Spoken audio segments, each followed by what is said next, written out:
doing that? Good, I assume so, yes. Good.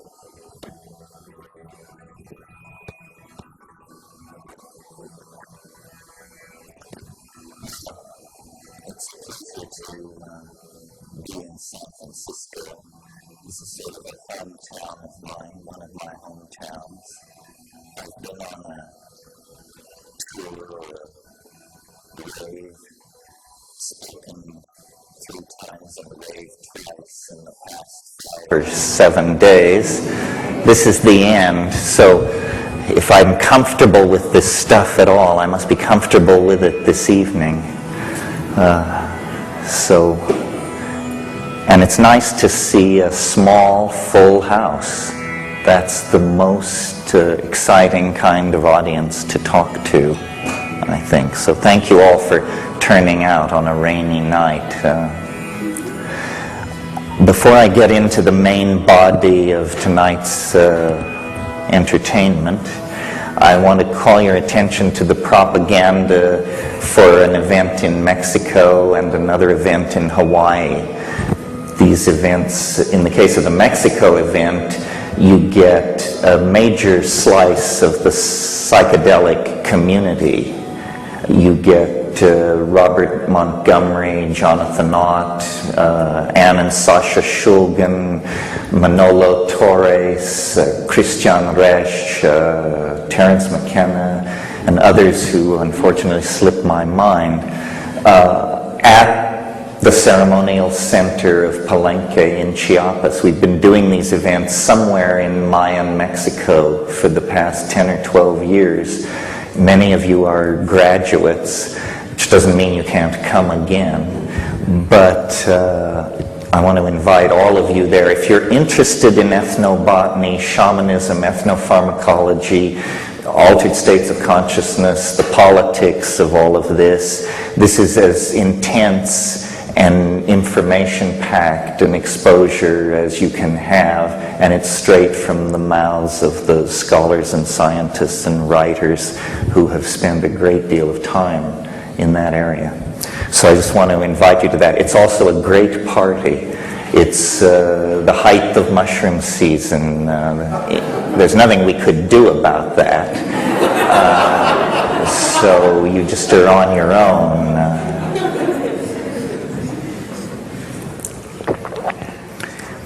So when I start out on these tours, I usually have an agenda and prepared remarks, and then as I make my way through my venues and I hear the feedback and I feel the ambiance of the people and the throb of the zeitgeist, it all sort of just simply dissolves into an ongoing commentary on our moment in space and time, and the various dimensions, adumbrations, and opportunities of our dilemma.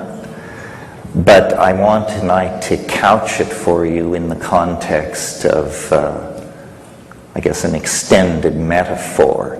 We could talk about these things many ways, but I find this particular extended metaphor illuminating. And I start by recalling an observation from someone whose name rarely falls from my lips, and that would be Gurdjieff. And Gurdjieff said at one point, or was known to comment, that people are asleep, he said. And he, by implication, suggested people awaken. Now, I'm not sure if he fully grasped the implication for his own product line had that occurred. But in any case, you're on it, you're with me, yes. It's very hard to give these lectures in such a way so that every person hears something different, which is what is supposed to be going on, you know. Well, so thinking about this comment that people are asleep,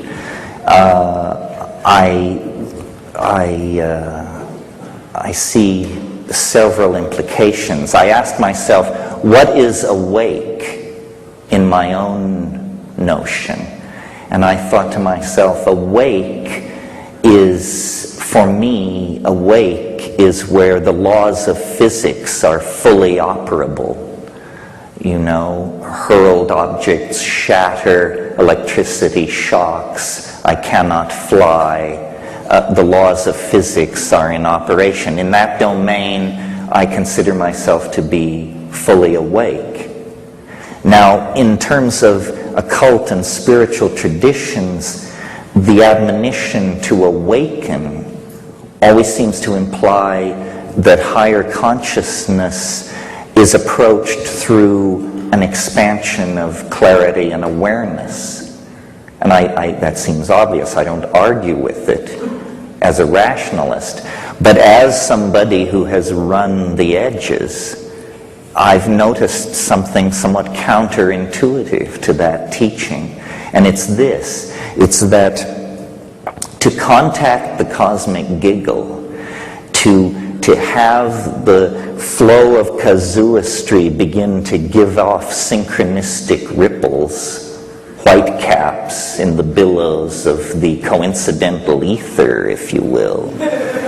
To achieve that, it requires, a precondition is a kind of unconsciousness, a kind of drifting, a certain taking your eye off the ball, a certain assumption that things are simpler than they are, almost always precedes what Mircea Eliade called the rupture of plane, that indicates, that there is an archetypal world, an archetypal power behind profane appearances. And in my own life, for those of you who are conversant with my output, when I went to the Amazon in 1971 and had the experiences that are described in True Hallucinations, I had been, for many months before that, in Asia, smuggling, hanging out, and I had taken my eye off the ball. I had become very gentle, very relativistic in my approach to other people's opinions and behaviors. I was easygoing, is what I'm trying to say. Too easygoing. And in that situation of semi-unconsciousness and openness, the cosmic giggle approaches. And I compare this is closing of a theme, I compare this to sleep, or to states that lie between waking and sleeping. And so, again, an odd take on this remark of Gurdjieff's. I remember someone many years ago said to me, they evoked the symbol of the yin and the yang, the two tears folded against each other within a circle. And this person, who was no rishi, roshi, geishe, or guru, but simply observant, said, it's not the black side, it's not the white side, it's the interface, it's the edge. And I've found, by observing sleep, and some of you may recall the motto in Athanasius Kircher's Amphiatrium Sapientium that's chiseled over the alchemist's doorway. I can't do it in Latin, but it says, while sleeping, watch.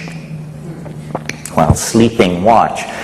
And I've noticed that while going to sleep, there is a barrier, a place in the process of going to sleep that is like a mercurial edge. It's a river. It's a zone of hypnagogia. You often pass through it post-orgasm. It's a place of drifting amoeboid colored after-image lights, and then true hallucination, images, strange, transcendental or transpersonal images. Well, so far in the context of pursuing this extended metaphor about sleep, I've talked essentially about the individual's relationship to the concept to the fact. But there's also a social or a political, a species-wide implication. It occurs to me that at any given moment, because of the way the planet is as a thing, some considerable percentage of human beings are asleep, always, and many are awake.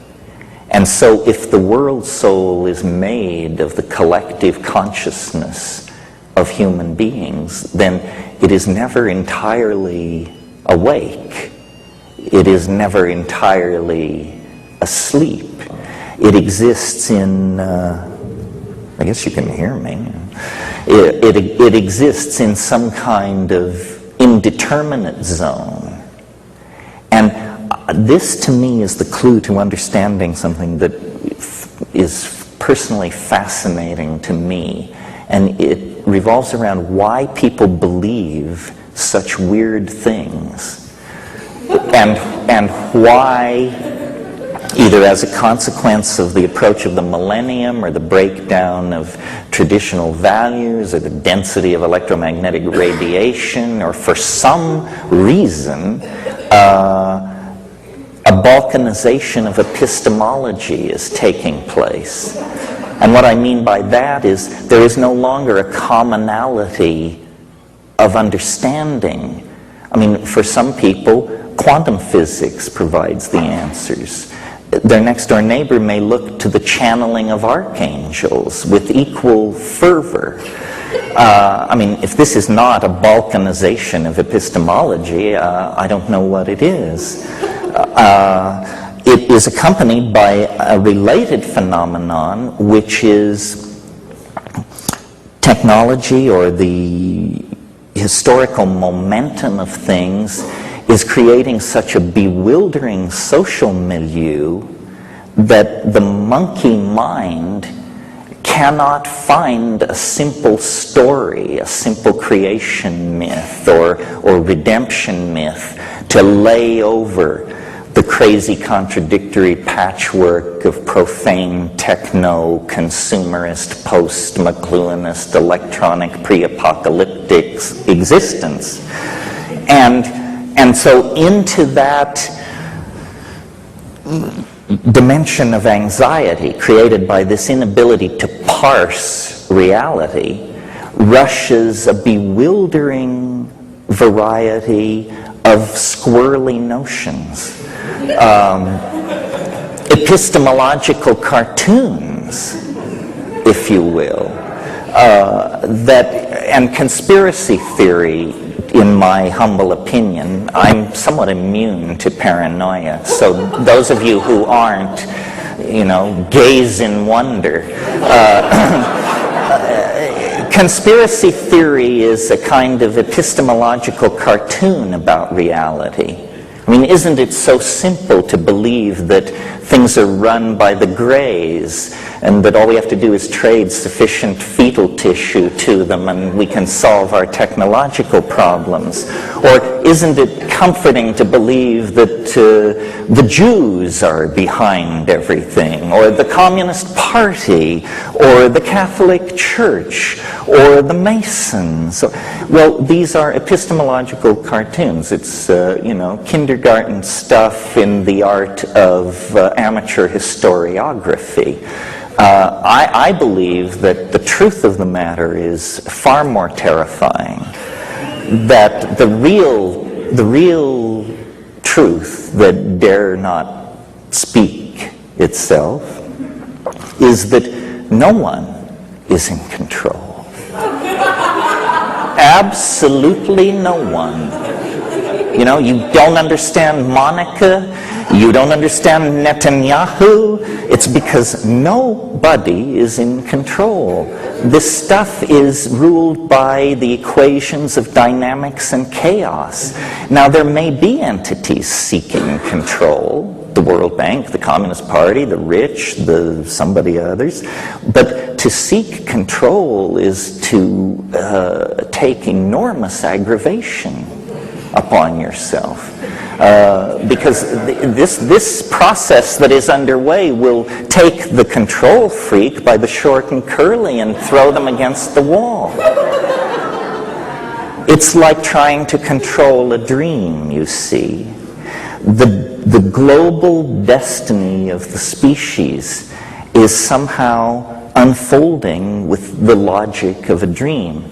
Well, now a Jungian would say, no surprise here, history is the collective dream of humanity. It is run by archetypal energies. It is downloaded by the zeitgeist into the various milieus and epochs of which it is composed.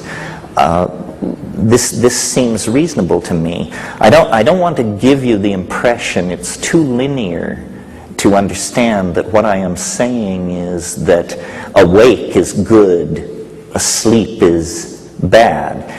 What I would rather do is explain this whole gradient of possible positioning vis-a-vis your life and your destiny, these choices that you have, and then have people understand that they choose.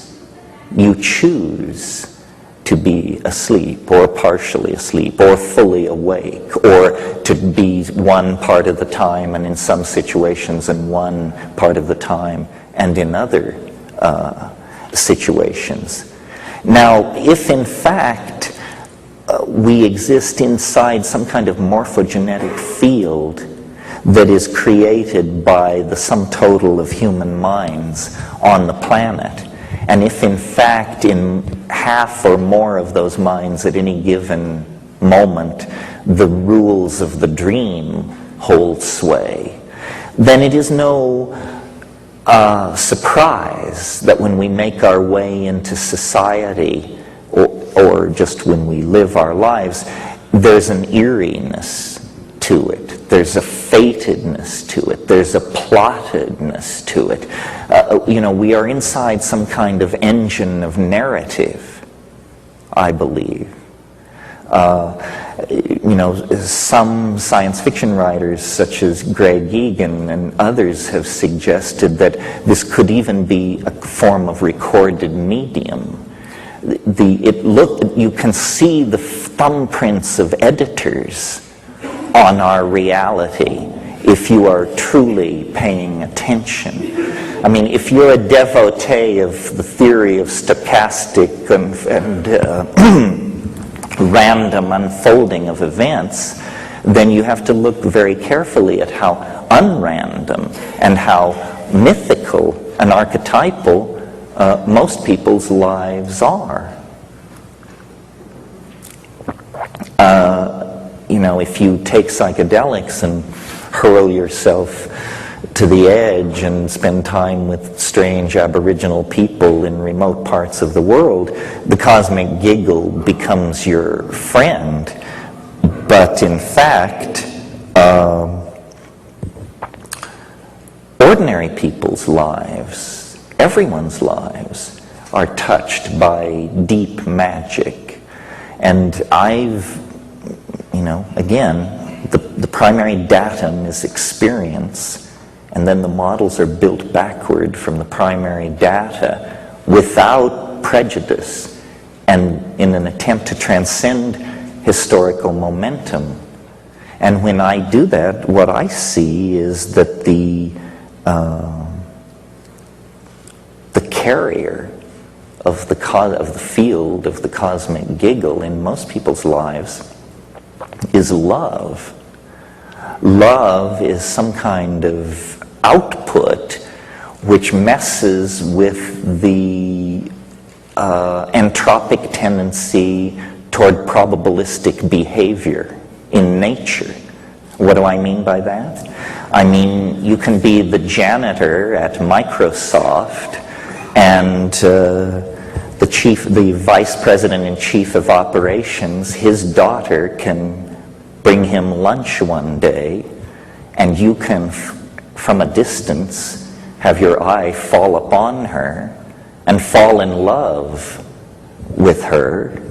And from that point to having the 5 children she bears you go off to Harvard and the Sorbonne. It's just a matter of running the clock forward.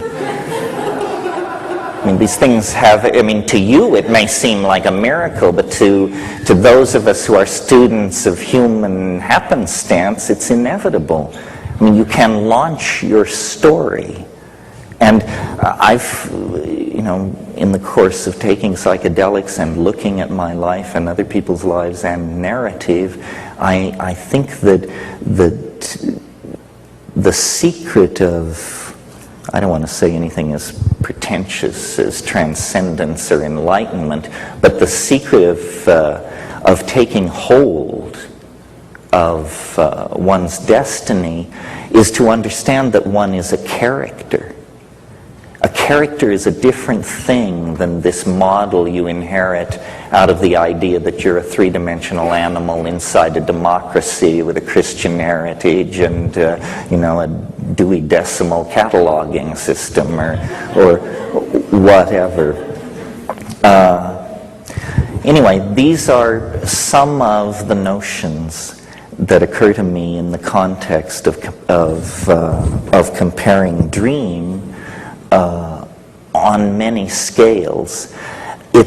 You have to really struggle, I think, to believe that you actually live inside the model of reality that science and Newtonian physics and the mathematical analysis of nature have given us. You know, not to get too philosophical here, but for positivist philosophers, everything that is important, color, feeling, taste, tone, ambition, apprehension, appetition, these things are called secondary qualities. In other words, they're peripheral. They arise at a lower level of understanding. They are somehow determined by the presence of the animal body and hence dismissible by a theory of pure abstraction, which says, you know, what is real is spin, charge, angular momentum. None of these things are very rich concepts for a living human being. Who knows what any of these things are, you know? So,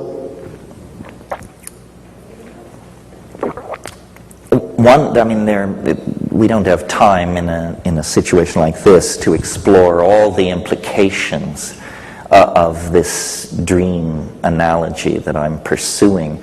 But one that interests me is the plasticity of time in the dream.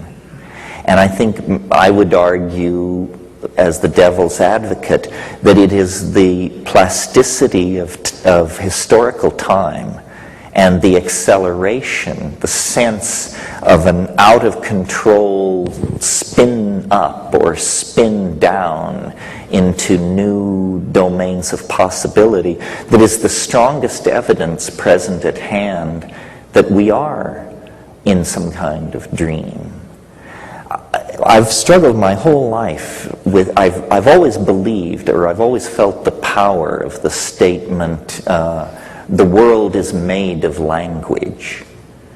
But of course, you think about this proposition for 30 seconds, and the question that arises then is, if the world is made of language, then why isn't it the way I want it to be? You know, why does it have this prepotent momentum for its own, it has its own raison d'etre, even if it is language? Well, I think, and it's appropriate to speak of this to an audience as digitally sophisticated as I assume you must be, I think the primary insight that has been secured here at the end of the 20th century, the primary contribution of 20th century thinking, if you will, is to have understood finally that information is primary, that this world, this cosmos, this universe, this body and soul are all made of information. Information is a deeper and more primary concept than space, time, matter, energy, charge, spin, angular momentum. The world is made of language. The implication for the digerati is that reality can therefore be hacked. If reality is made of language, then what we're saying is that it's code. And if it's code, then it is far more deeply open to manipulation than we ever dared dream. I mean, we've been messing around on the desktop, opening files with religions and political systems and xenophobic theories of racial superiority, all this crap that haunts the human historical adventure. It means we have not addressed the deeper levels.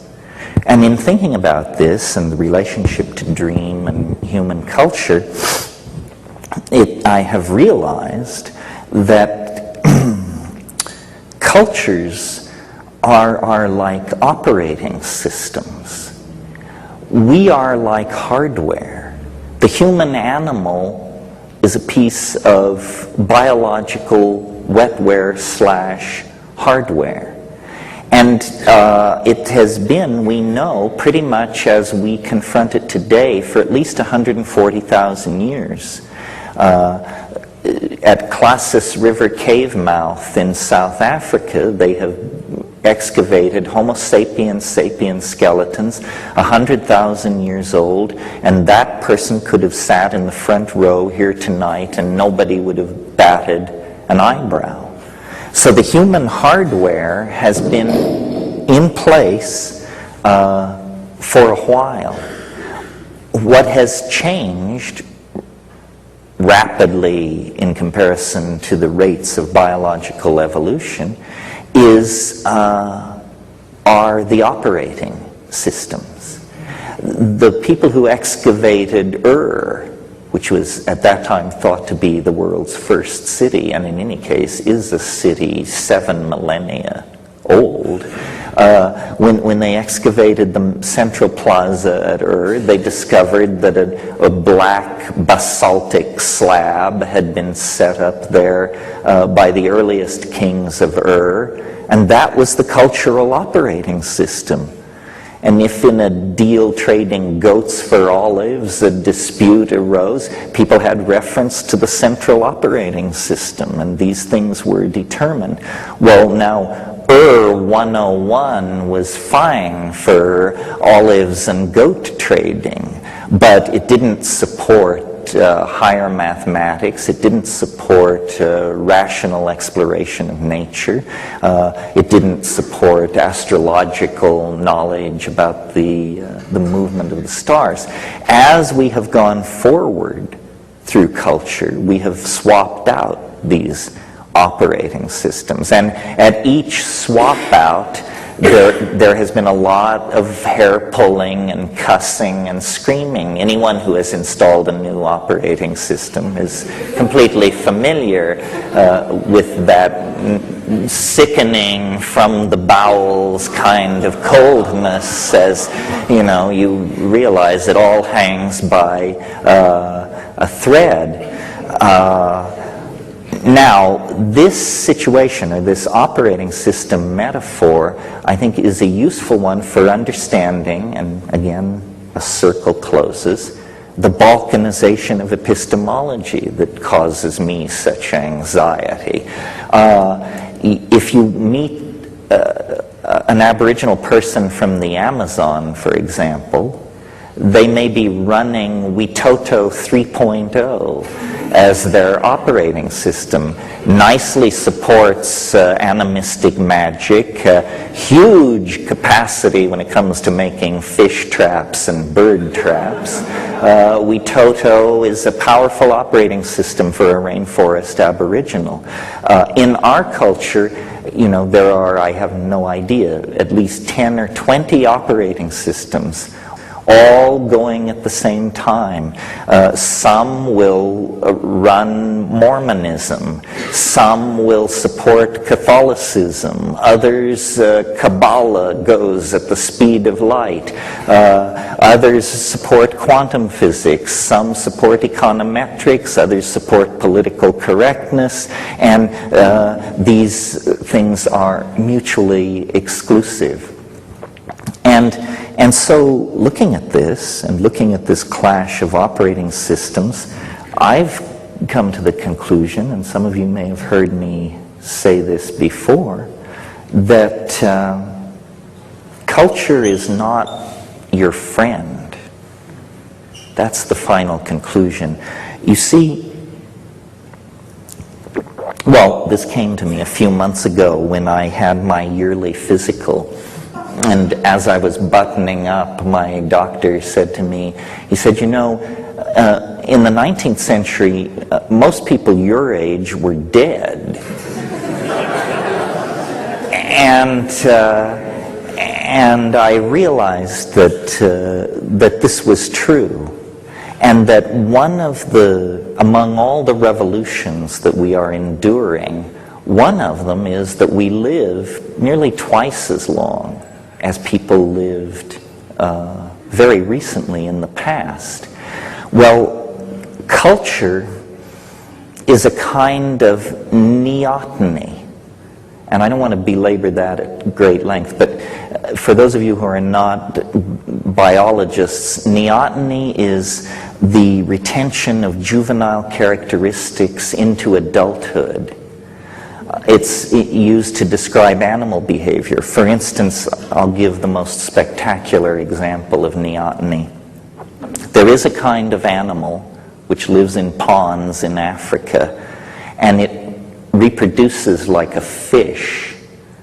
It lays eggs on the bottom of these ponds. More fish-like animals come from these eggs, and so forth. However, if the pond dries up, the creature undergoes metamorphosis and becomes an animal somewhat like a gecko, and lays eggs, and from these eggs come creatures that are like geckos. In other words, this is an animal which actually achieves sexual maturity in two forms, depending on environmental stress. Spectacular example of neoteny. Turning to human beings, a less spectacular example, but relevant to us, is our general body hairlessness compared to other primates. We look like fetal apes. Human beings look like fetal apes. Why? What is neoteny? Well, this is hotly debated among evolutionary biologists. But the point I want to make is a socio-political comment, which is culture itself is some kind of neotenizing force. Because what culture provides is a bunch of rules, so you don't have to think, and a bunch of myths, so you don't have to think again. Culture has all the answers, You want to know where people came from? Well, when the sky god got out of his canoe at first waterfall and took a leak, then we, the true people, appeared like ants, and we've been living here ever since. Oh, gee, thanks. I'm glad I asked. This is what culture does for you.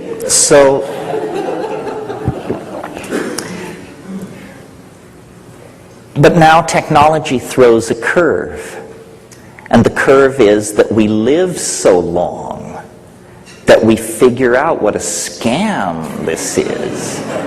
We figure out that what you're supposed to work for isn't worth having. We figure out that our politicians are buffoons. We figure out that professional scientists are reputation-building, grab-tailing weasels. We discover that all organizations are corrupted by ambition. You get the picture. We figure it out. Well, then, as intellectuals, and anybody who figures it out is an intellectual, believe me, because they're slinging the programming to push you the other way. So then intellectuals, defined as people who figure it out, discover that you are alienated. That's what figuring it out means. It means you understand that the BMW, the Harvard degree, whatever it is, that this is all baloney and manipulated and hyped, and that mostly you have a bunch of clueless people who are figuring out which fork they should use. But this position is presented as alienation and therefore somehow tinged with the potential for pathology. It's a bad thing to be alienated. Now let's speak for a moment, in order to fulfill the promise read in the introduction, about psychedelics. And what are they doing in this fine situation? Well, what they're doing is forcing this maturation process by dissolving boundaries, which is what they do. They are exposing the cultural operating system for what it is, which is just a bunch of hacked-together rules that evolved over time. They weren't sent from God, from Mount Sinai.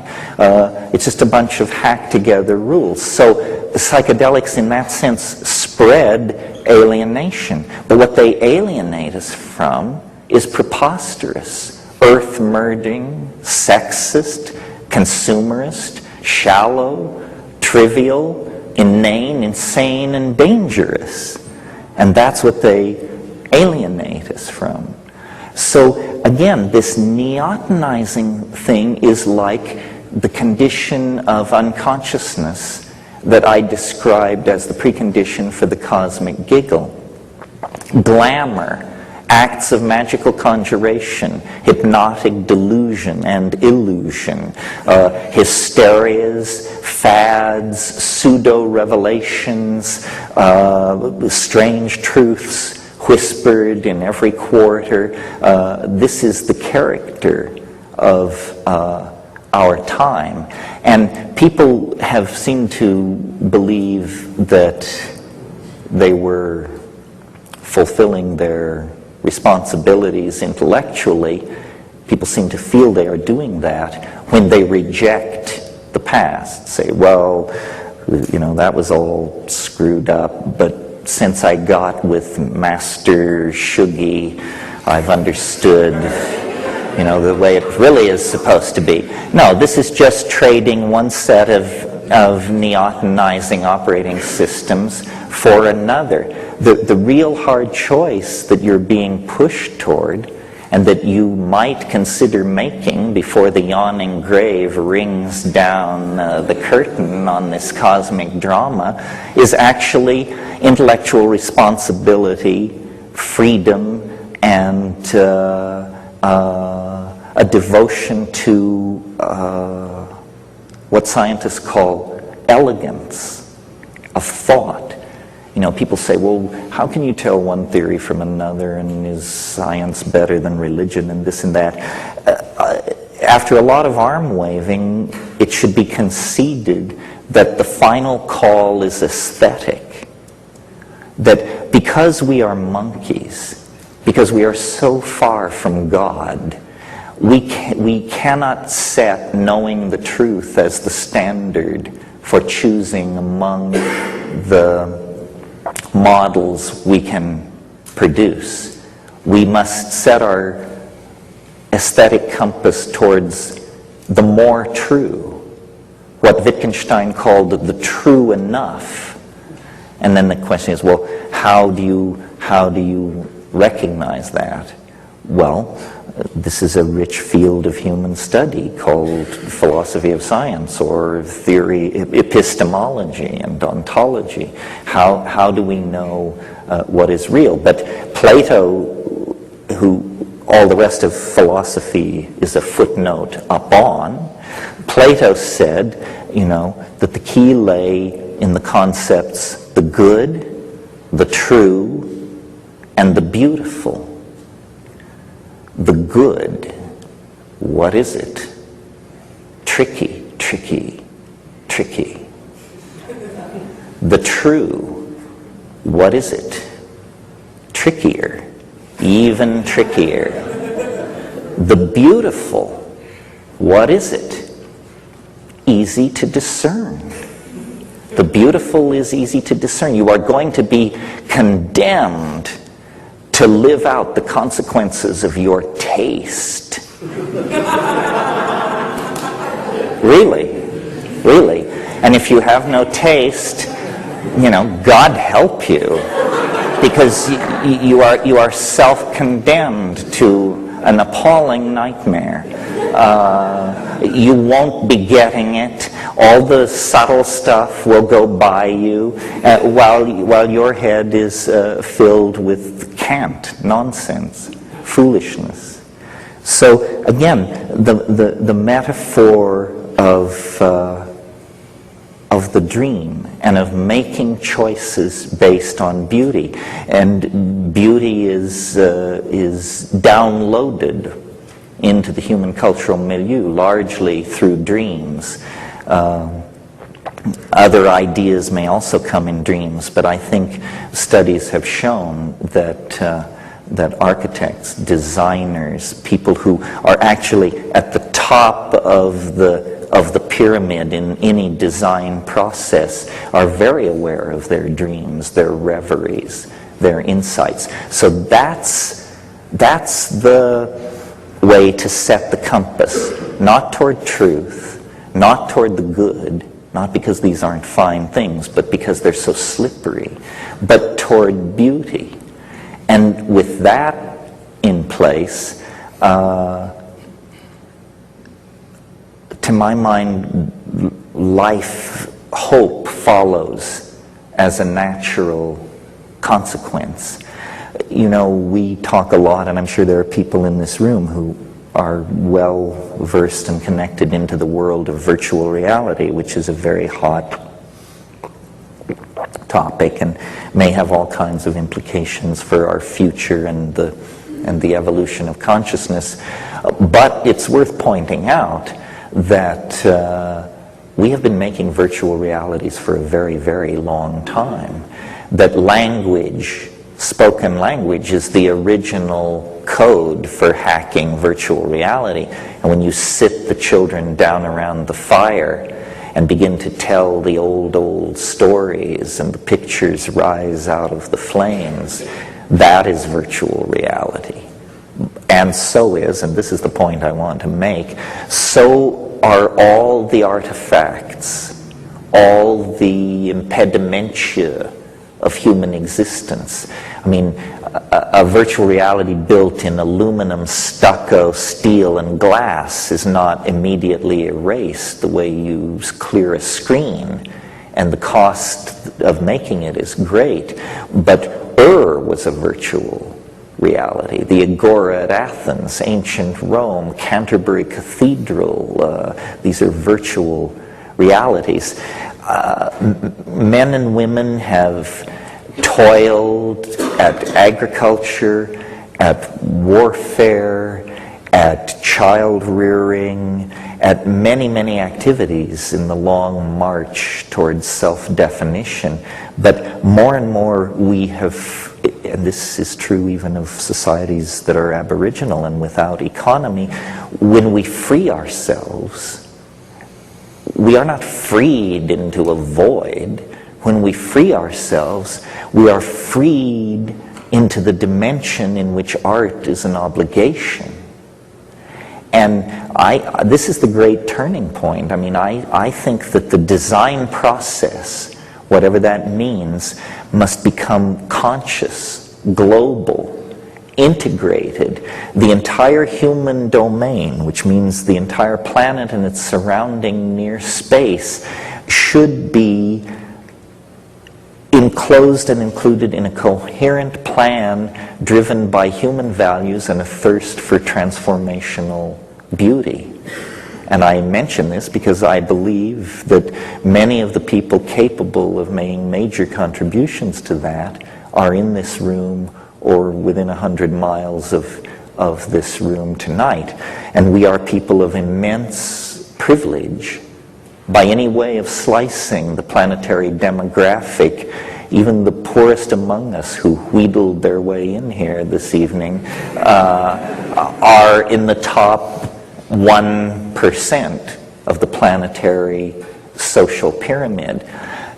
On a planet where hundreds of millions of people are starving, the obligation upon the conscious people near the control surfaces, near the levers of the human machine is immense. So with freedom, and I know this is a cliche, but hopefully not in this context, with freedom of that sort comes enormous responsibility. And it's paradoxical. Responsibility to dream and coexisting and simultaneous with that, an obligation to awaken. In other words, an obligation to make sense, be non-trivial, not to squander resources in foolishness, an obligation to awaken, and an obligation to, at the same time, dream. And then, the rational mind screams out, but this is impossible. This is paradox. But the subtle mind understands that we have now reached square one by openly confronting the necessity for paradox and by openly confronting the fact that we can only enclose our dilemma by speaking in at least two modes at once. We begin to actually honor the complexity of the situation. And so tonight, the thought I want to leave with you is the simultaneous project of awakening and the simultaneous project of entering deeper into the dream for the purpose of cultivating, evoking, experiencing, remembering, transmitting, and communicating beauty, which feeds back into the awakening process. Otherwise, the awakening will be traumatic and demoralizing. We will awaken to an AIDS-ravaged Earth, to ecotastrophe, planetary warming, complete collapse of any concern for the destiny of future generations. This awakening must not be disempowering. And the mantle that can be spread over the awakening to counteract the possibility of disempowerment is this wish to evoke, realize, and serve the project of bringing ever greater amounts of beauty into the world. I think that's the end of the formal lecture here this evening. Thank you very much. I didn't say, we will have an intermission of about 20 minutes, so you can, what do you say? And then we will get back together and undergo the more creative process and the more organic part of the evening, which is Q&A. And for those of you who can't stay for that, I appreciate your attention and your concern. And thank you all very much, and we'll assemble here in 20 minutes. History of shamanic use in the Andes of South America.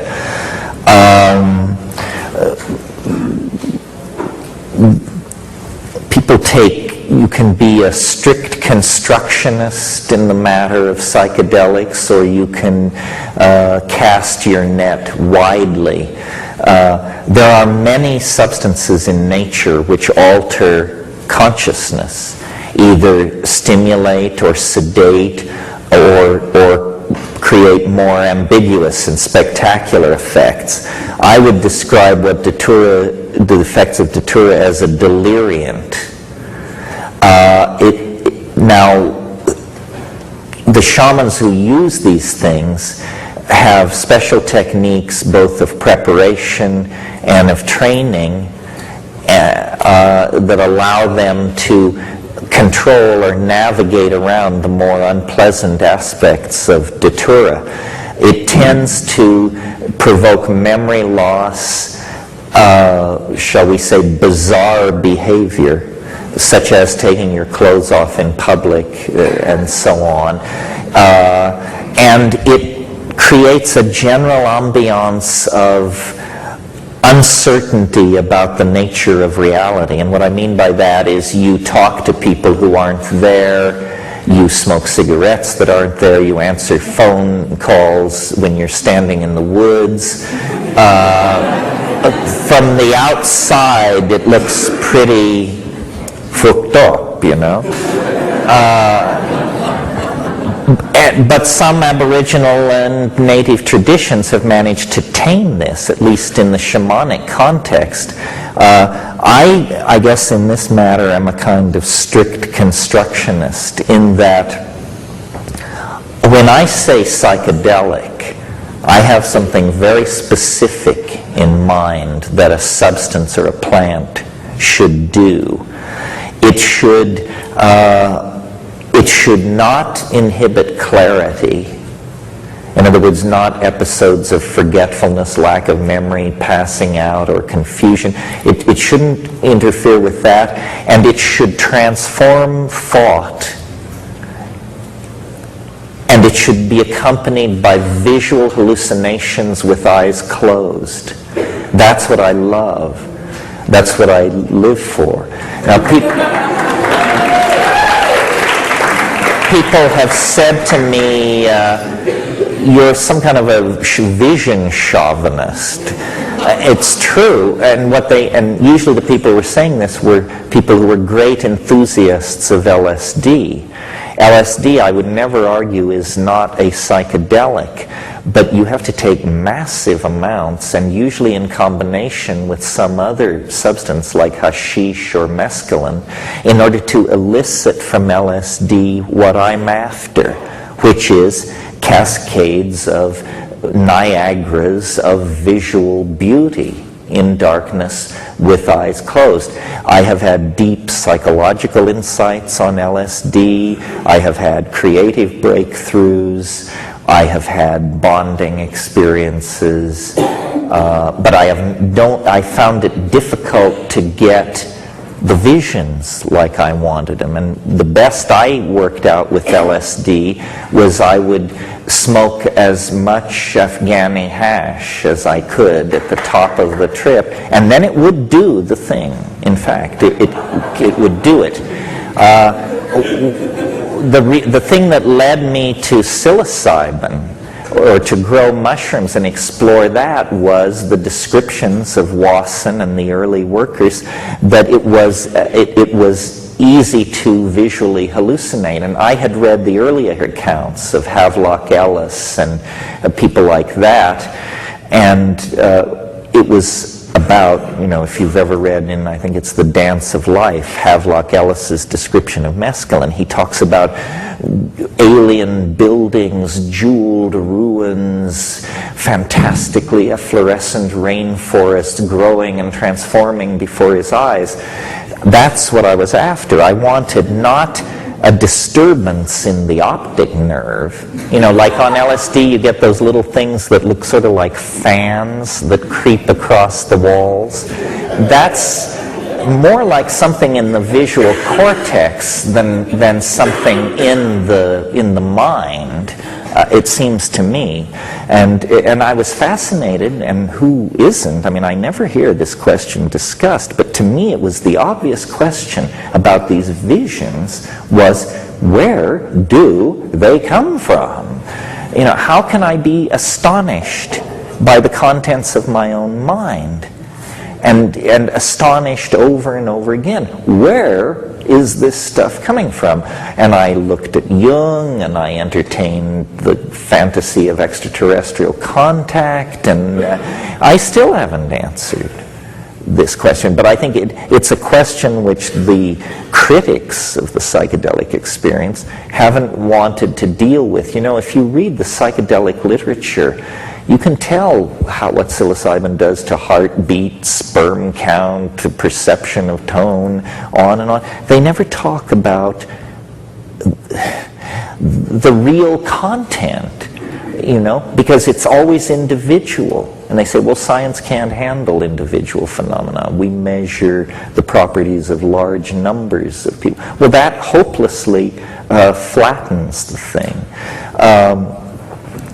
I know this is a long answer to this question, but it's worth laying all this out, because the lady's question raises issues of how do you categorize psychedelics, which aren't, are some dangerous, and to what degree? Certainly Datura is dangerous, not only because of its delirium quality, which makes you irresponsible, but also because it dilates your pupils and you stumble around, and at higher doses it can cause convulsion and death, which is a rare thing from what I consider the true psychedelics.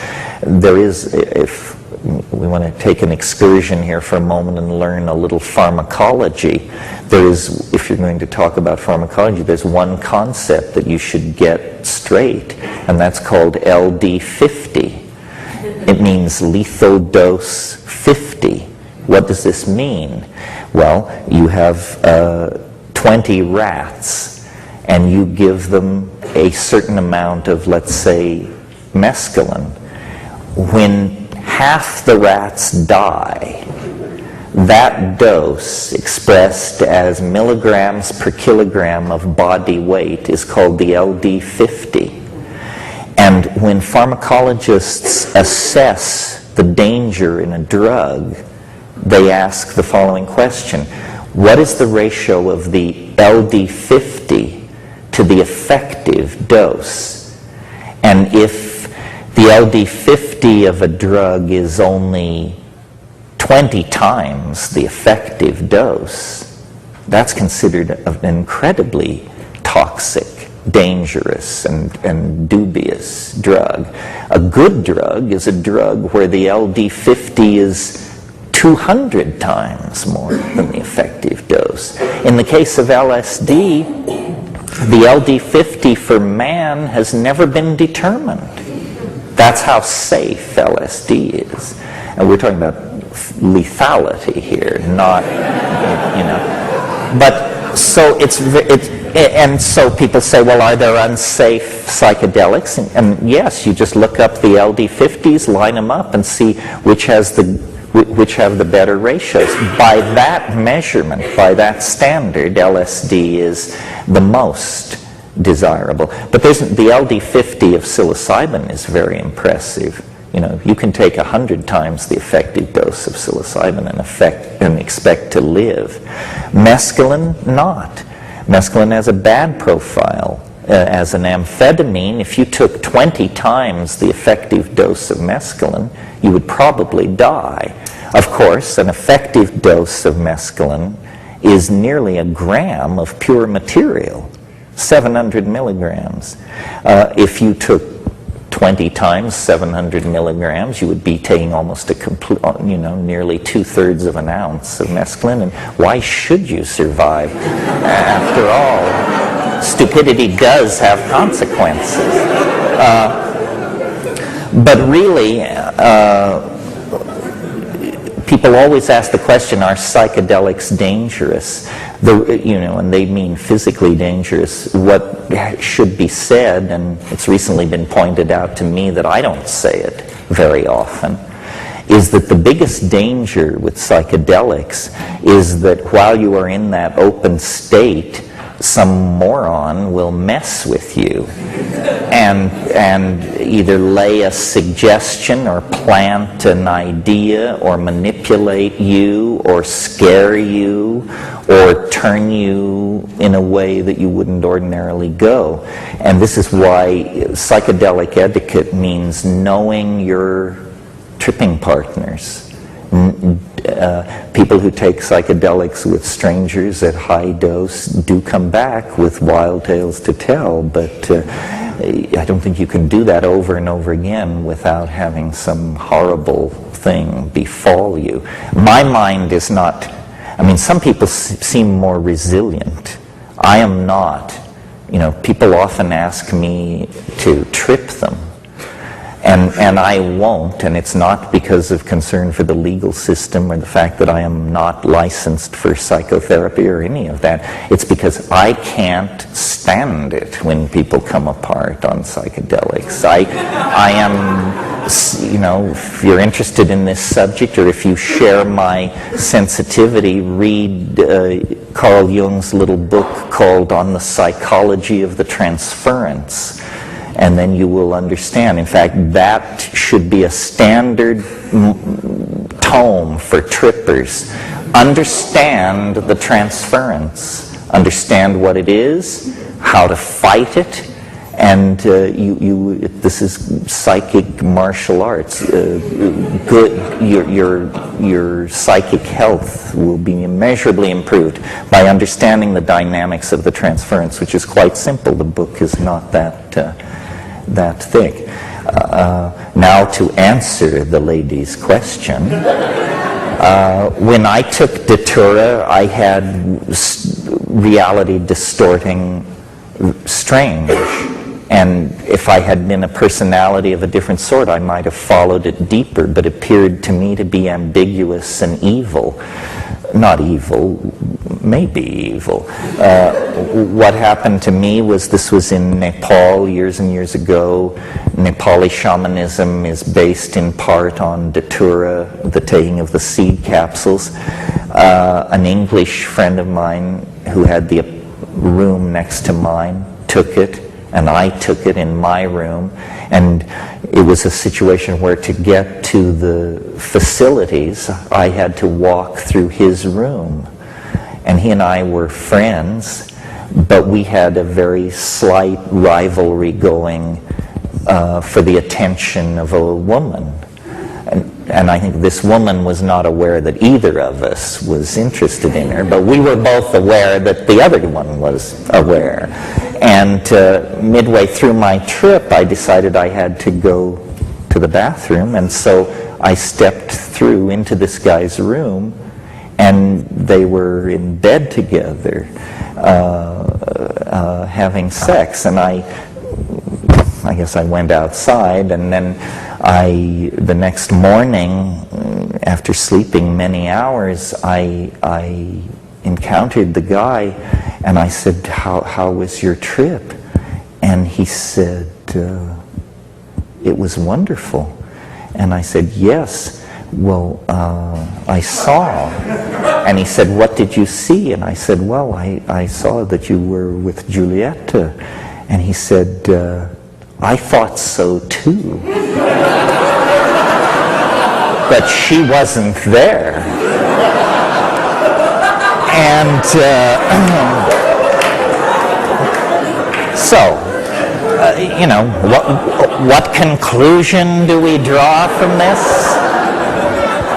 That this stuff is, well, I'll tell you what took me off it finally was about a week later, there seemed to be a rash of this Datura taking moving through the traveler community there in this little Nepali village where I lived.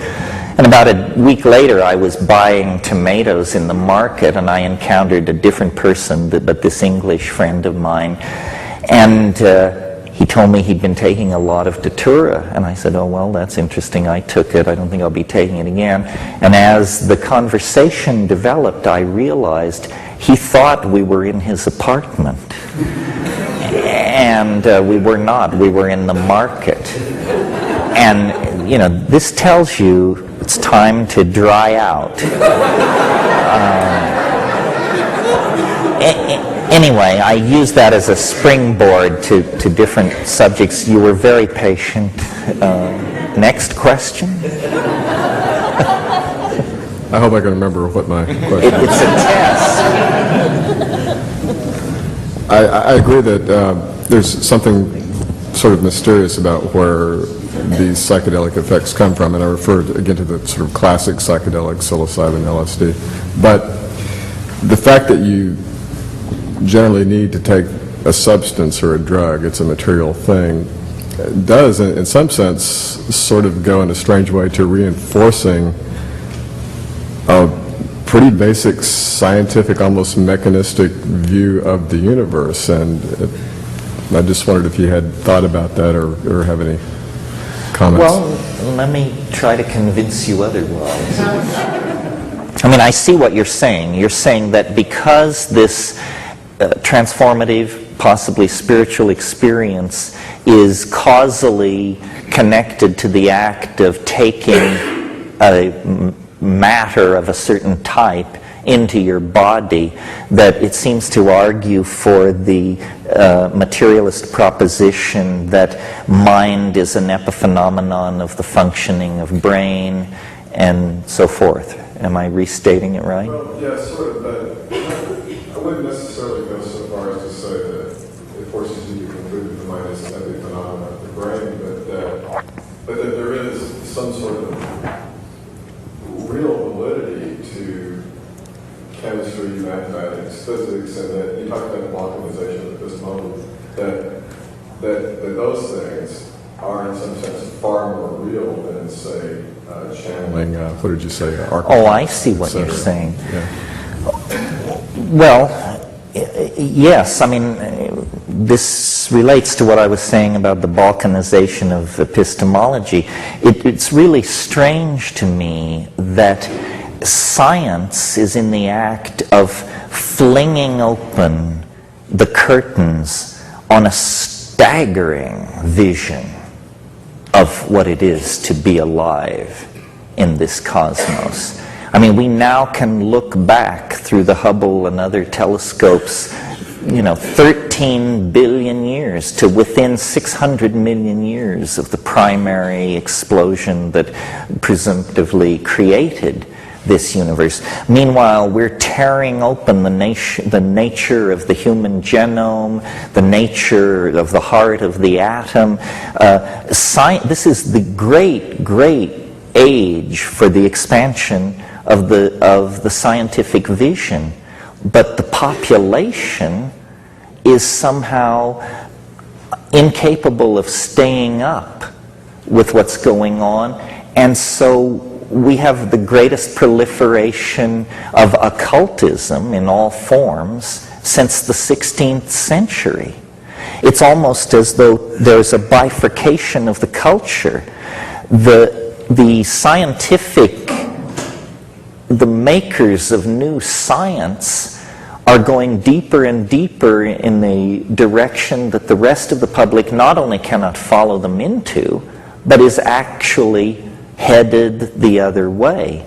And it's a condemnation of our educational system, that people have not understood that science, for all its flaws, is the only tool for understanding the nature of reality that has any kind of track record whatsoever.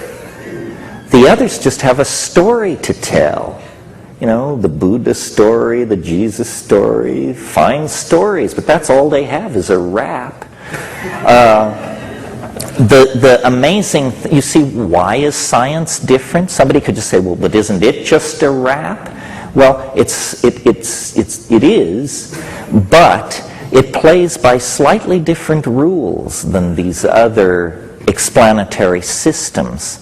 Science is the only explanatory system where you get points for proving you're wrong. I mean, you form a hypothesis, you publish a paper, Then you do further experiments. You discover your conclusions in paper A were completely wrong.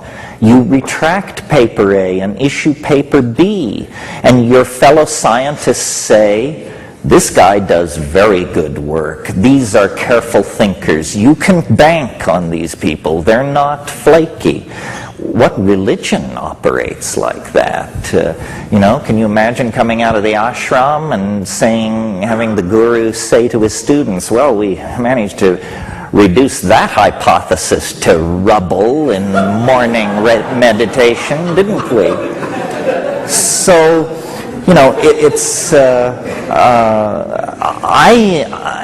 and then let me return to answer that question based on my original misunderstanding of it.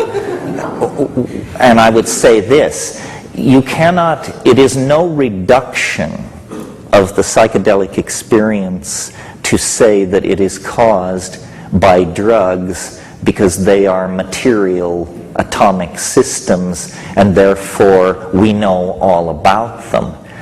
Every electron is the yawning mouth of a wormhole that leads to quadrillions of higher dimensional universes that are completely beyond rational apprehension. Matter is not lacking in magic. Matter is magic. I mean, so when you hear these people like David Dennett and all these talk show materialists running around, these people haven't gotten the news that's coming out of quantum physics. I mean, you see, there's a problem, or let me describe to you the state of play here. The way science works is science respects fidelity of theory to experimental results. What really thrills a scientist is when you have a theory that makes a prediction down to 5 or 6 decimal points, and then you perform an experiment and it's spot on down to 5 or 6 decimal points, and then everybody involved in what's going on has extremely high confidence that they're on the right track. Well, now only one science is ever that good: physics, macrophysics. Chemistry, it's good, but it's not that good. Ecology, biology, demography, these are pretty loose.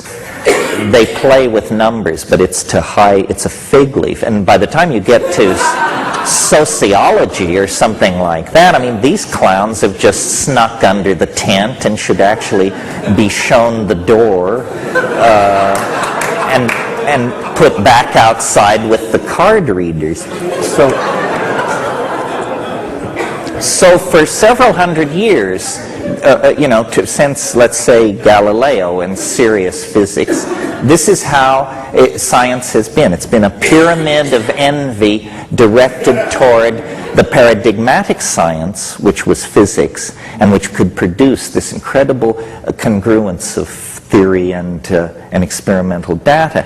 Well, so then physics, of course, charges forward deeper into matter, asking deeper questions. Well, once you pass below the level of the electron, it's like suddenly, it's like smoking DMT or something. Absolute madness breaks out. Where before you had these wonderful theories and they were feeding back this data, now suddenly you have backward flowing time, you have particles which appear magically on one side of an energy barrier without apparently crossing through it. You have non-locality, which seems to imply that every particle that exists is somehow magically connected with every other particle. We now have quantum teleportation, we have black holes, we have singularities. And don't be fooled, folks. What is a singularity? It's just a place where you agree that the rules are canceled because you don't know what the hell else to do. And it's fine, you know. It used to be in physics that they had one singularity. It was called the Big Bang.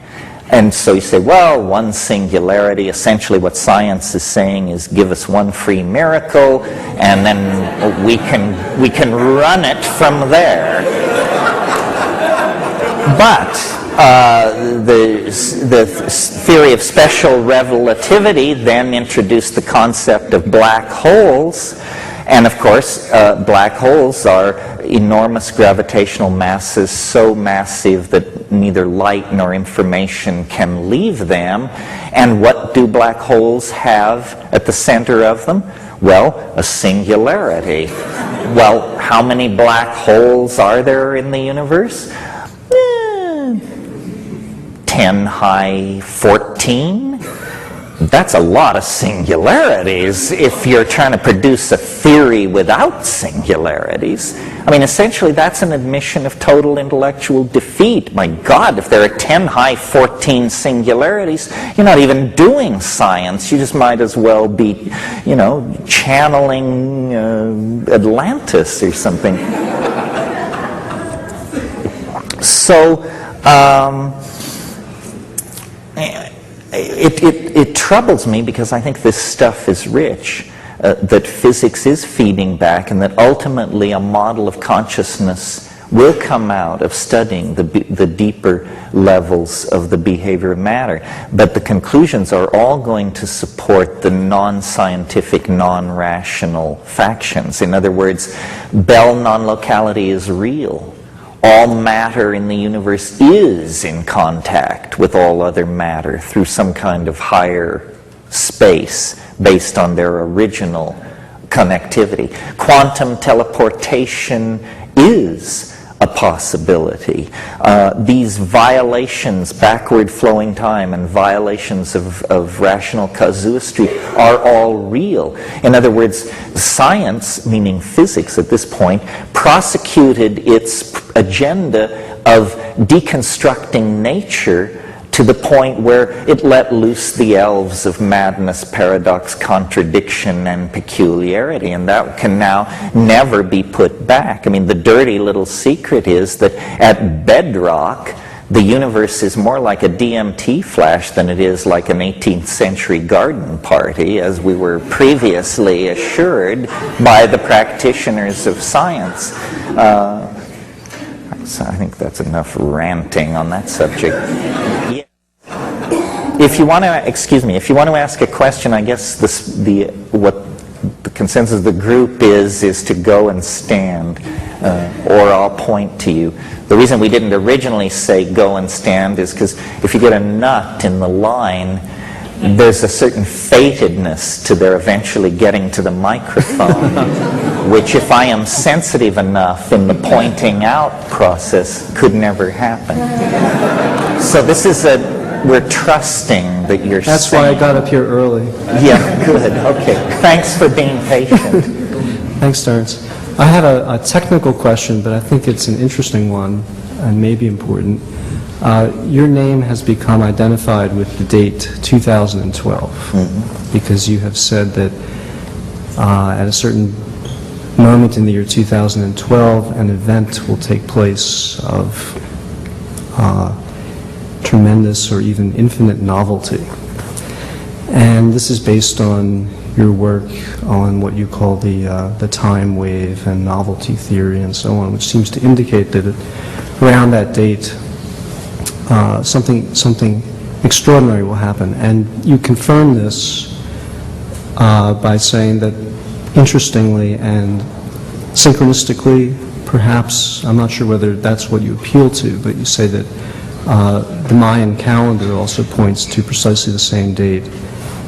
And number three, you say that at that time also an astronomical event will take place, namely the conjunction of the winter solstice with the galactic center, an event which only happens every 25,000 years, roughly 26,000 years.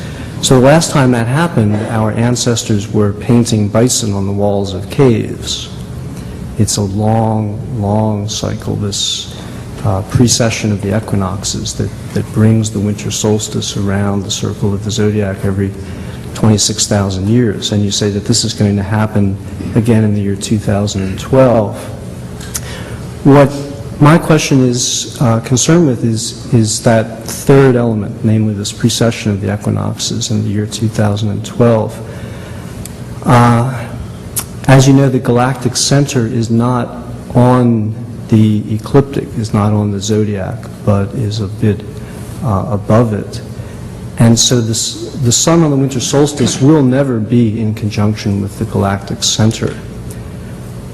But an event that is linked with that, and I think far more precise and significant, is the fact that not in the year 2012, but right now, as we sit here, the winter solstice is moving into conjunction with the place where the galactic equator crosses the zodiac. This is happening now, 1998, 1999. And I'm wondering why you look to this year 2012 and the imprecise conjunction with the galactic center rather than the precise and remarkable return of the winter solstice to the galactic equator, where it was, again, 25,000 years ago when the cave paintings, when the first bursts of self-consciousness were occurring in our species. And I raise this not because I think or know that there's any truth to the meaning of this, but I do find it exquisitely beautiful that this is happening right now. I'm wondering what you think about that. Well, thank you for framing and imparting an extremely intelligent question. I mean, you got it all, almost all right, and all the details right. And for those of you who have no idea what that was all about, I'm not sure I can help you, but for those of you who do know what that was all about, here's my response. First of all, your statement that the galactic center is now transiting the solstitial node rather than in 2012, that's the only part of the thing you laid out that I would galactic equator. Yeah, that I would disagree with, and here's why. When we say the galactic center, it turns out when you turn the lights on that concept that it's extremely slippery. The galaxy is not a basketball. It has a center of mass, which we can't determine from where we are because we're out on one limb edge of it. It has a center of luminosity. It has a volumetric center. I mean, how do you in fact even define what the galaxy is? Because at its outer edges, it feathers out into extragalactic space. Now, what we're arguing over here is a difference of 12 years. If we accept the premise that we're trying to locate a point in time where this conjunction of the galactic center and the heliacal rising of the solstitial sun occurs. Now, if you run out and buy a program to run on your PC, like Voyager, and you look at these solstitial sunrises over the next 14 or 15 years, it actually depends on the program you buy, what the contention is that is supported.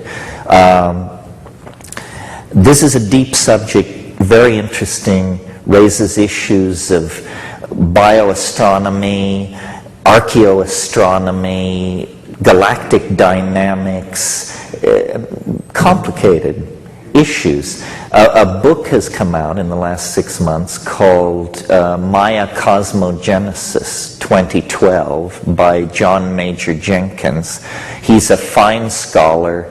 I wrote an introduction to the book, but he, over hundreds of pages, can educate you and bring you up to speed about these issues. If the Maya had never existed, we would still be looking at the end of a millennium based on the Gregorian calendar. Now, we tend to say, well, you know, that the Gregorian calendar is out of sync with the Maya, that if there is a collective unconscious, then the European mind somehow made a sloppy download of it, because the Gregorian calendar is off-keyed the Mayan by 12 years. But on a scale of 1,000 years, that's a difference of 0.12% or something. In other words, and on a scale of 1 billion years, what is being off by 12 years?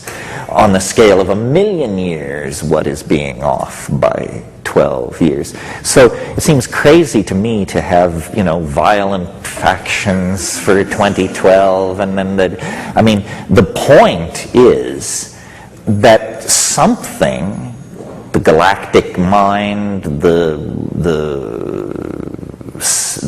intelligence of the species, the integrated Gaian and galactic entelechy, something is trying to deliver a message. And it is writ large, this message, in our largest systems of defining and understanding time. We are at the end of a cosmic cycle. You can say 1,000 years if you're a good Gregorianist, or you can say a 5,300x year cycle if you're a Mayanist, or you can say a 26,000 year cycle if you're a precessionist. But the point is, we are there. We are there. We are in parking orbit around the eschaton.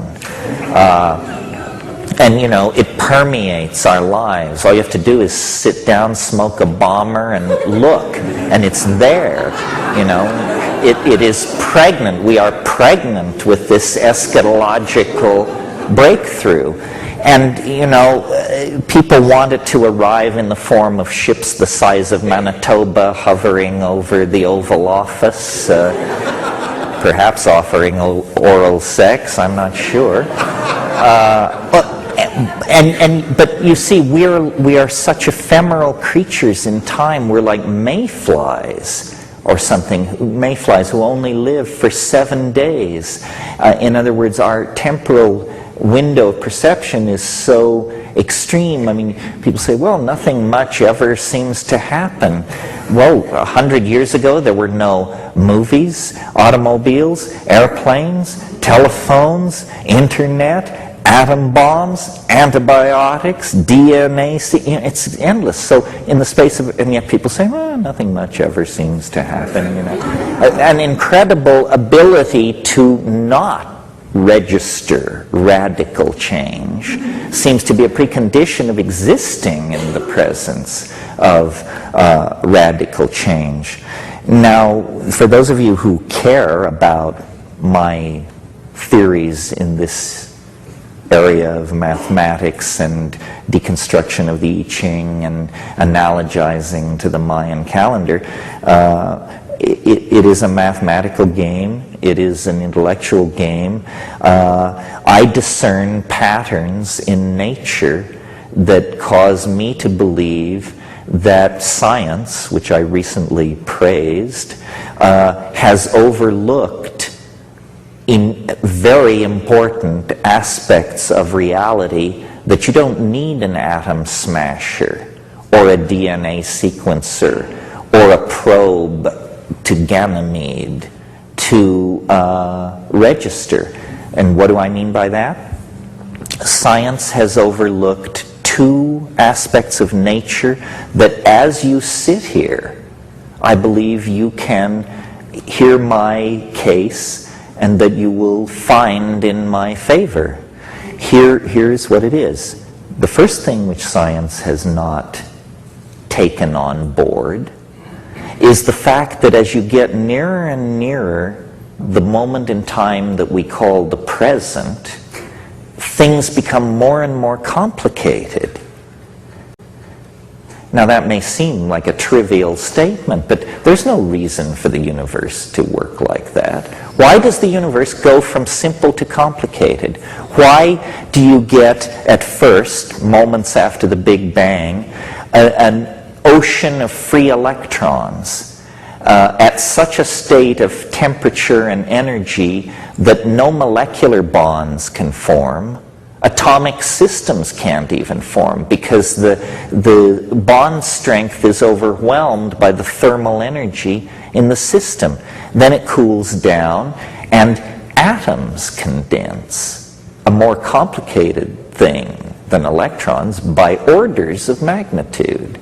Further cooling, further nuclear cooking of the most primitive elements, hydrogen and helium, in gravitationally aggregated masses called stars, cooks out the heavier elements. They emerge. They were never seen before until fusion began to occur in these hydrogen masses. And these fusion processes cook out iron, sulfur, carbon. Bingo! Carbon, molecules. Now, an order of magnitude in their complexity greater than atoms, as atoms are, compared to electrons. And then, and I'm compressing 13 billion years of emergence here into 30 seconds, then out of the molecular soup you get long-chain polymers. Out of the long-chain polymers, you get molecular transcription systems, i.e. prebiotic stuff. Out of that, you get non-nucleated DNA. Out of that, nucleated DNA. Out of that, membranes, organelles, organisms, higher organisms, differentiation of tissue, our dear selves, culture, language, technology, and the eschaton. Now, why this is so obvious, I mean, leaving out the eschaton, if you like, but all the rest of it is totally self-apparent. Why doesn't science take that on board as a major problem in the description of nature, the emergence of complexity? Well, you ask a scientist, they say, well, you see, these are separate domains of nature. How atoms become molecules has nothing to do with how animals become human beings. This is bullshit. This is just some kind of compartmentalized thinking where you don't want to come to grips with the overarching metaphors that are working on various levels. The advent of the understanding of the fractal ordering of nature now makes it clear that voting patterns in Orange County, distribution of anemones on the Great Barrier Reef, and the cratering of Europa all follow the same power laws.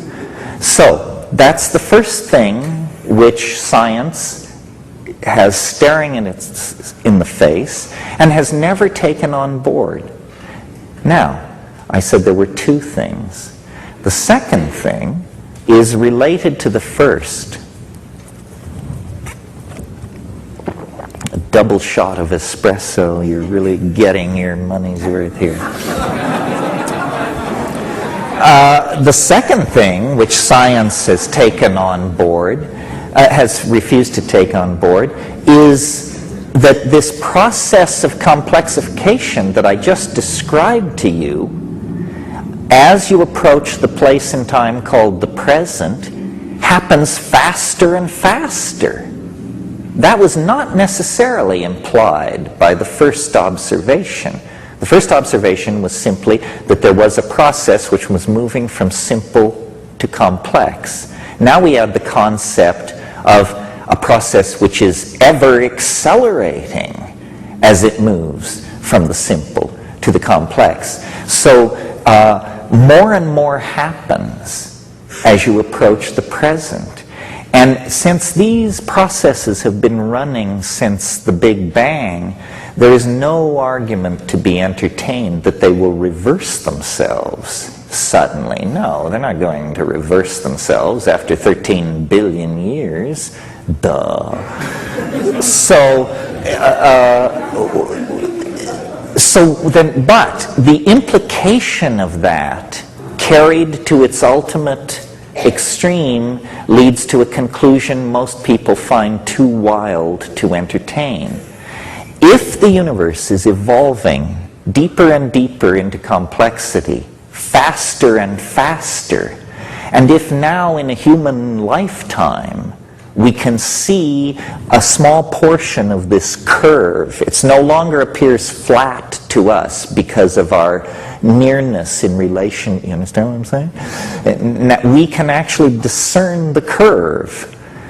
And so that means, I believe, that by extrapolating this process, we should then logically conclude that we are very near, relative to the life of the universe, we are very near to the place where this ramping up of complexity will become so excruciatingly rapid that more change will happen in a single week than happened in the previous 13 billion years. And that then there will come a moment where more will happen in a single minute than happened in the previous 13 billion. And then a moment will come when more will happen in 6.55 times 10 to the 23rd erg seconds.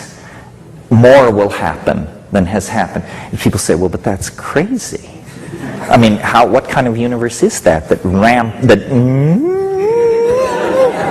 Well, wait a minute. What's so crazy about this? Let's look at what the competition is peddling. What the competition would have you believe is that the universe sprang from nothing in a single moment for no reason. Well, now, whatever you think about that theory, in the interest of being awake, please notice that that is the limit case for credulity. Do you know what I mean by that? I mean that if you can believe that, you can believe anything. That is the most improbable proposition the human mind can conceive of. I challenge you to top it. You know, I mean, I know the Scientologists think God is a clam on another planet, but I don't think that tops this idea. That the universe sprang from nothing in a single moment for no reason. That's article of faith number 1. I say, no. If we're talking about universes that spring from nothing, if we're going to talk like that, then surely such universes occur in a situation of great complexity. In other words, if we're going to look for an enormous eruption of emergent phenomena, an enormous, sudden, unexpected download of novelty, we shouldn't look in a domain of zero space, zero time, zero energy, zero anti-entropic organization. That's the worst place to look. That's the least likely place where such a singularity would spring out. Where should you look? If you believe in this jabberwock, this chimera, this particular beast, where should you hunt this snark? You should hunt it in domains of immense complexity, where you have matter, energy, light, chemistry, language, machines, people, cultures, intentionality, minds. And if you throw all that stuff together and shake it up, it's maybe not a sure thing that you will get a singularity, but you're certainly betting right. You've figured it out. So I think that science is extremely hostile to the idea that the universe is complexifying more and more rapidly. Why? It's just a historical issue. It has to do with the fact that 19th century English biology was extremely hostile to what it called deism. Deism was the reigning religious paradigm of the 19th century, and it's the idea that God is a clockmaker. and that God made the universe and wound it up like a clock and went away. And what irked Darwin and Lyell and those people was the idea that the universe has a purpose. You see, they thought that if it has a purpose, this somehow means there is a God, and they weren't up for that. They were trying to build rational science into a tool for understanding nature. I think we have grown beyond that, and it's foolish to wear those tight 19th century high-button shoes. We can believe that the universe is following an organizational vector.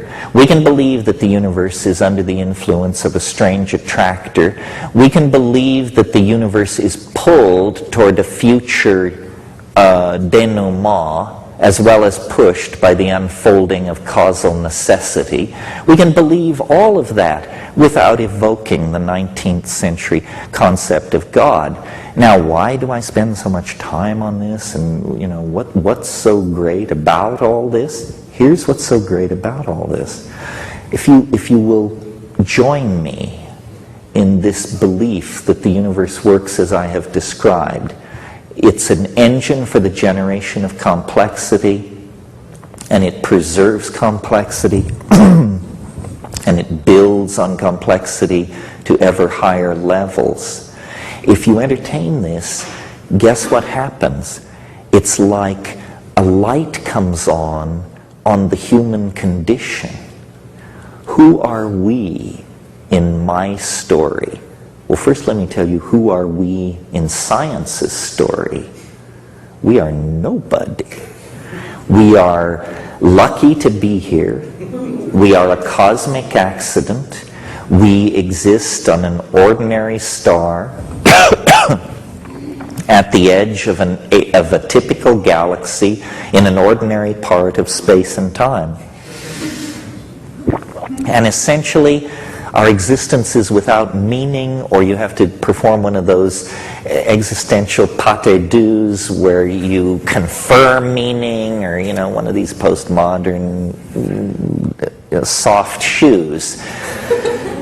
But if I'm right, that the universe has an appetite for novelty, then we are the apple of its eye.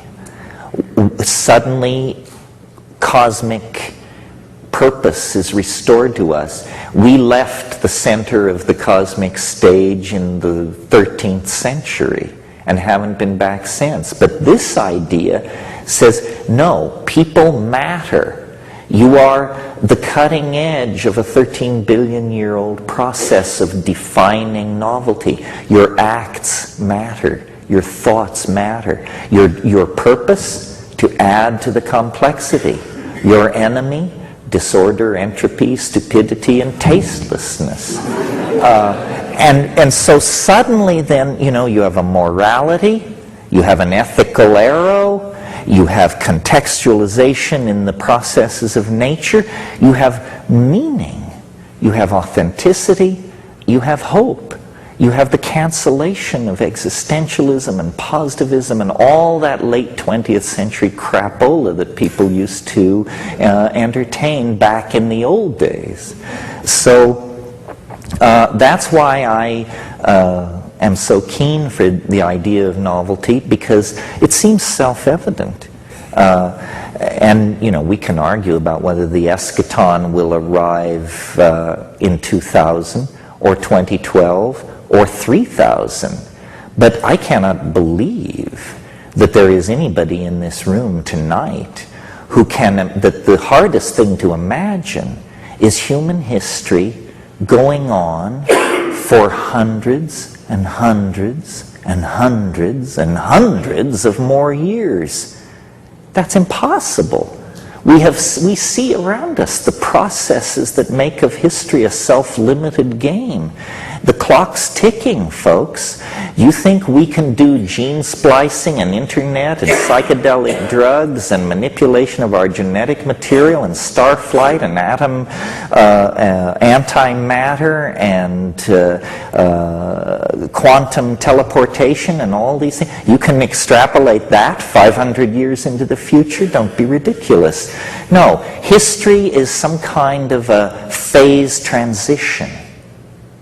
It only lasts about 25,000 years. Some people think that's a long time. Some people think it's a short time. It depends on where you stand. I think of it as snap. You know, one moment you're hunting ungulates on the plains of Africa, and the next moment you're hurling a gold ytterbium superconducting extrastellar device toward Alpha Centauri with all of mankind aboard in virtual space being run as a simulation in circuitry. You know? It's just first one thing, then the other thing. But now history, which lasts 25,000 years, is this weird period where you're neither fish nor fowl. You know, you're not the hunting ape anymore, but you are not yet the 16-dimensional digital god, you know. And in that transition phase, there is confusion, there is angst. But now we're at the end. We have no, I maintain anybody who's peddling angst and peddling pessimism and peddling all this stuff is just, that's so 2 minutes ago.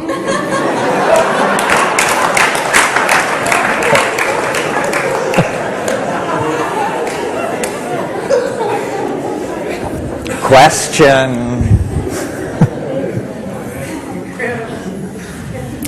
I heard you on the radio being interviewed a while back talking about, it's DMT, is that the... That is. And that got me really interested. And you said that it was basically unavailable. From me. Well, is that your question? No. Close. Pardon me? No, I was really wondering, I had interpreted that you had said it was pretty much unavailable, period, and I was wondering if in fact it was available, and if not, I mean, that just sort of renewed my interest in psychedelics, which now you think is the second best choice. Well, first let me say, because it's an... And I'd like to hear maybe just a little more about DMT. Oh, okay. Well, first thing let me say, which is a piece of practical advice, the psychedelic community is cleverly invisible because our choices in gender expression, fashion, so forth and so on, have by crypto osmosis come to dominate the values of the culture. We can no longer tell ourselves from straight people. So the only opportunity where we really come out of the woodwork is a thing like this. But then, of course, there's a tendency to fall into old think, and everybody focus on the alpha male Spielmeister at the front of the room. So let me point out to you, I'm going home to Hawaii tomorrow morning, but this is your community. This is your community. And whatever it is that you think you need, there are a dozen people in this room who can help you out. And I am not one of them, because I have a different assignment. But look around, and of course, be careful. But after all, this is about consciousness, right? I mean, if you're not conscious enough to conduct that social transaction without flubbing it up, that's probably God's way of telling you shouldn't be proceeding toward high doses anyway. Yeah. Oh, and you wanted me to say more about it. The black and red poncho. The man in the black and red poncho. Yeah, I mean, in a way, it's impossible to talk about DMT, but on the other hand, it's fun to try to talk about it because it pushes the horse of language into a lather. Basically, when you smoke DMT, what happens is pure confoundment. And, I'm trying to speak generally here, in the sense that different people are confounded by different things. So, of course, it addresses you personally. Your level and tolerance for confoundment is a very personal thing. People have asked me about DMT, is it dangerous? And the real answer is only if you fear death by astonishment. And you deliver that line and then people laugh, except the people who've done DMT don't laugh. Because they understand, death by astonishment is no remote possibility. Death by astonishment is right there. When was the last time you were astonished? Unless I smoke DMT, it doesn't happen to me. Amazed occasionally. Astonished, never. Astonishment is when your jaw hangs for a long time.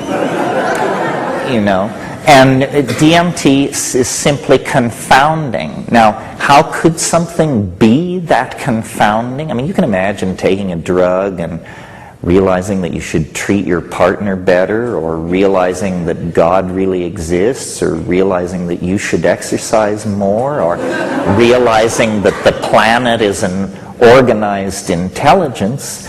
But how could something be as confounding as DMT is? Well, I think the answer to that, and it took me a while to get to this, is that the reason it's so confounding is because its impact is on the language forming capacity itself.